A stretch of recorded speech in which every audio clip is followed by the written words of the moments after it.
Malaysia merancang untuk menumbuhkan hub air nasional menjelang 2040 bagi memperkukuh ekosistem pengurusan air negara melalui rangka kerja bersepadu yang menghubungkan penyelidikan, inovasi, polisi dan industri.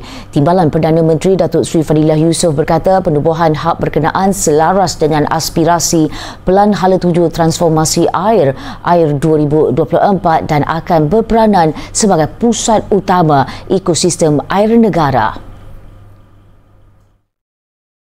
Menurut Datuk Seri Fadilah yang juga Menteri Peralihan Tenaga dan Transformasi Air, rangkaian hub serantau akan memperkasa penyertaan tempatan, mempercepat pertukaran ilmu dan menggalakkan kerjasama dalam pelbagai sektor. By 2040, the National Water Hub will stand as a symbol of Malaysia's collective success, an integrated, innovative and sustainable water ecosystem that reflects a commitment to secure the nation's future for generations to come.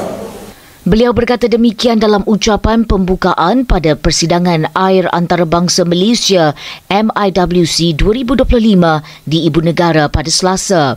Datuk Seri Fadilah menjelaskan Malaysia juga perlu mengambil langkah berani untuk menerima pakai teknologi baharu dan memperkasa anak tempatan bagi membentuk masa depan industri air negara menuju air 2040.